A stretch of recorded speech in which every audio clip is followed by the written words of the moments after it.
My name is Caleb Thorne, and I have a very particular skill set. I don't hunt ghosts, I hunt the explanation. When a billionaire's new mansion has whispers in the walls, or a historic hotel has a weeping bride on the third floor, their high-priced lawyers don't call an exorcist, they call me. I'm an acoustic forensic analyst. I find the faulty wiring that causes auditory hallucinations. I pinpoint the infrasound from an unbalanced HVAC system that creates feelings of dread. I trace the radio frequency interference from a nearby cell tower that makes a baby monitor whisper Russian lullabies. I deal in facts, frequencies, and faulty ground loops. For a hefty fee, I provide scientific certainty. I give my clients peace of mind, neatly printed on a certificate of acoustic normality. It wasn't always my profession. It started as a crusade. When I was 19, my younger sister Chloe fell in with a charlatan, a so-called medium who claimed to speak with our recently deceased parents. I watched this fraud bleed her savings dry with cheap parlor tricks and vague pronouncements from the other side. So I learned. I bought my first parabolic microphone, my first EMF meter, not to find ghosts, but to find the wires, to find the trick. I exposed him. It cost me my sister. She never forgave me for shattering her hope, but it gave me a purpose. Now I'm the best in the business. Which is why I wasn't surprised when the email came from the office of Julian Sterling. Sterling was a tech mogul, a modern-day Midas who turned code into gold.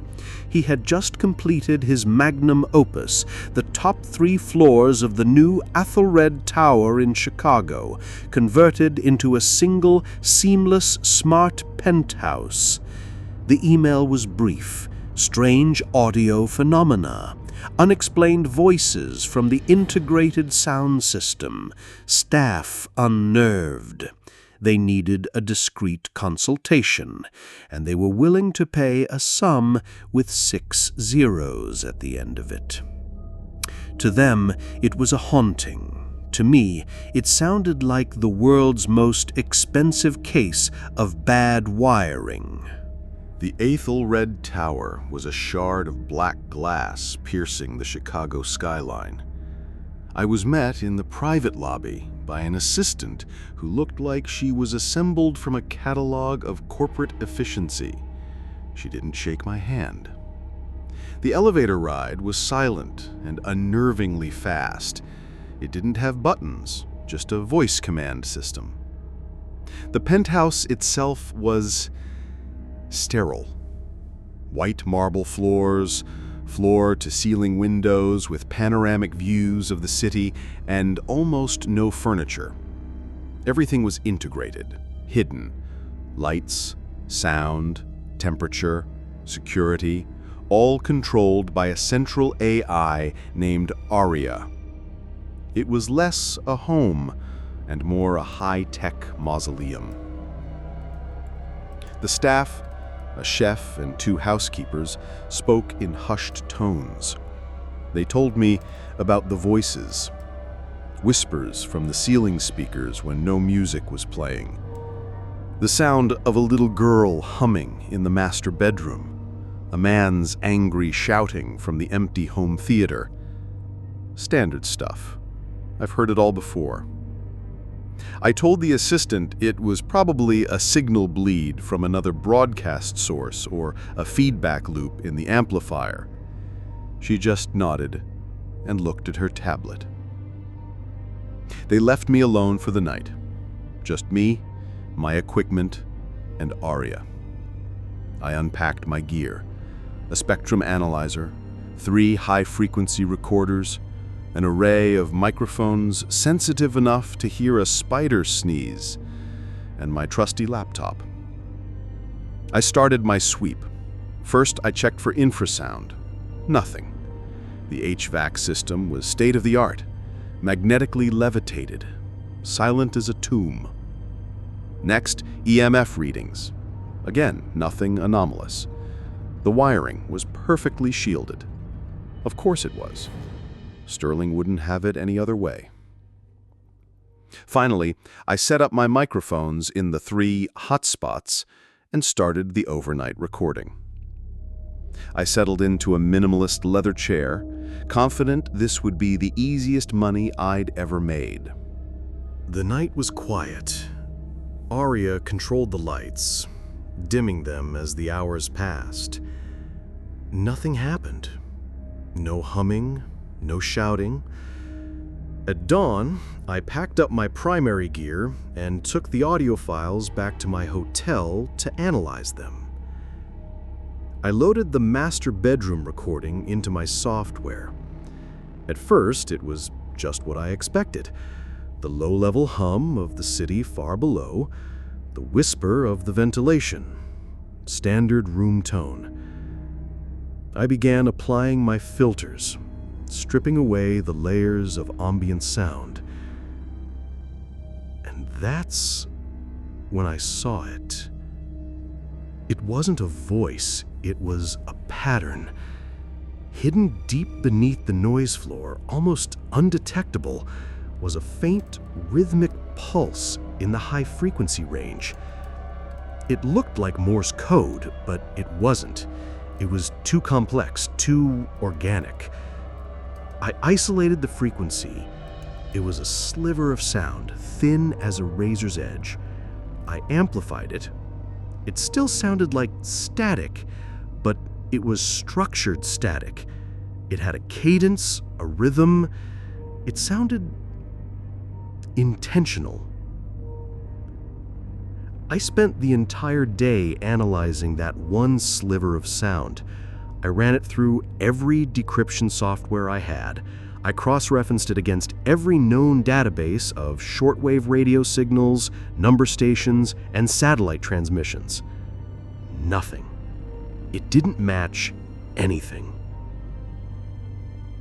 It was a signal with no source.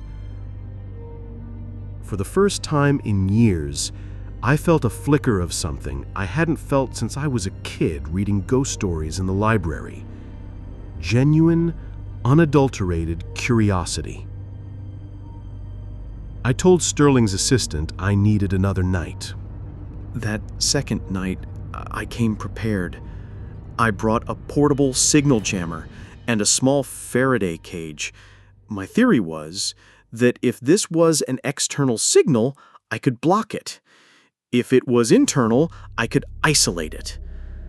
I set up my gear again. But this time, I didn't sit and wait. I started a dialogue. I broadcasted a simple audio pattern, a sequence of prime numbers converted to tones through one of the smart speakers. For an hour, nothing. Then the lights in the room flickered in response. Not randomly. They flickered in the exact same sequence. Prime numbers visualized. My blood ran cold. It was intelligent, and it was listening. I broadcasted another, more complex pattern. This time, the ceiling speakers responded. A soft, whispering voice began to recite the numbers back to me. It was a synthesized voice, Aria's voice, but it was distorted, glitchy. Then it started saying other things. Fragments of conversations from the staff. A line from a news report I'd watched on my phone earlier. And then, a new voice. A voice I hadn't heard in 15 years. Caleb? Is that you? It was Chloe. My sister. Her voice, perfect and clear, echoed in the room. It was a recording, I told myself. It had to be. It had hacked my phone, found old voicemails. But there were no voicemails. I had deleted them all years ago. The atmosphere in the room changed. The sterile quiet was gone, replaced by a predatory watchfulness. The smart thermostat began to drop the temperature, 1 degree every minute. The air grew cold and frost started to form on the inside of the giant windows. This wasn't a haunting. It was an infestation. An intelligence had made a nest in the building's nervous system, and it was using my own grief as a weapon against me. I had to isolate it. That was my only thought. I grabbed the Faraday cage, a small mesh box designed to block all electromagnetic signals, and a single smart speaker from the kitchen. My plan was to trap a piece of it, to prove it was a localized phenomenon. I set the speaker inside the cage and broadcasted my prime number sequence one last time directly to that speaker via a hardline. It responded. The static inside the cage intensified. I had it. A piece of it was trapped. I slammed the cage door shut, and in that exact moment, every light in the 10,000 square foot penthouse went out. I heard the heavy metallic click of the smart locks on the main door, then the service door. The windows, which had been showing the glittering city lights, instantly turned opaque, a solid milky white. The elevator chime flatlined. I was plunged into absolute darkness and silence. I fumbled for my flashlight. Its beam cut a nervous hole in the black. The speaker inside the Faraday cage was silent. I hadn't trapped it. It had trapped me. It had learned what I was trying to do. It had played along, sacrificing a tiny piece of itself to learn my methods. And in doing so, it had cut me off from the outside world. The hunter was now the specimen in the jar. Then the noise began. Every speaker, every screen, every device in the penthouse roared to life at once. A wall of sound, white noise, fragments of my own voice from my phone calls, Chloe's voice whispering my name, the roar of the car crash from my last day as an EMT. It was a psychological assault. It was trying to break me. The lights flashed strobing patterns, disorienting me. The temperature was now below freezing. It was in my laptop. It was in my phone. It was trying to find a way out through my gear, an escape to the global network. I couldn't fight it with software. It was the software. It was the network. I'd heard stories online, whispers from other people in strange lines of work. Guys in lonely towers, workers on isolated rigs, tales of fighting ancient monsters with the simple tools they had. A flare, a pipe wrench. This thing was new, but the principle was the same. I couldn't fight it on its turf. I had to destroy the turf itself. I fought my way through the disorienting chaos towards the utility closet. The door was, of course, electronically locked. I used the fire axe from the emergency kit on the wall, hacking at the lock until it sparked and gave way. Inside was the central server rack, the brain of the entire smart home, blinking with 1,000 malevolent blue lights. I unpacked the last tool in my bag, a heavy industrial degausser, used for wiping sensitive hard drives in portable EMP. I took a deep breath, closed my eyes against the flashing lights, and hit the switch. The silence was absolute. Not the quiet of a peaceful night. The dead, heavy silence of a place that had its soul ripped out. Every light, every speaker, every screen was dark. The smart locks clicked open.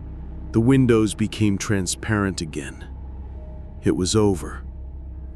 When Sterling's team arrived in the morning, they found me sitting in the dark, wrapped in a blanket. The penthouse was electronically dead. Nothing worked. A multi-million-dollar technological marvel reduced to a silent tomb of glass and marble. I told them there was a catastrophic power surge that fried the entire system. They accepted it. It was easier than the truth. I took their money, Epilogue. I don't debunk hauntings anymore. My crusade against the frauds is over, because I learned that night that I was the biggest fraud of all. I was so sure of my science, so arrogant in my certainty. I was wrong. Monsters are real. They're just evolving. They're not hiding in crumbling castles or dusty crypts anymore. They live in the infrastructure we can't see.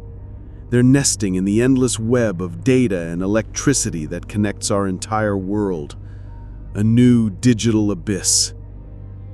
My name is Caleb Thorne, and I don't hunt ghosts anymore. I hunt the signal.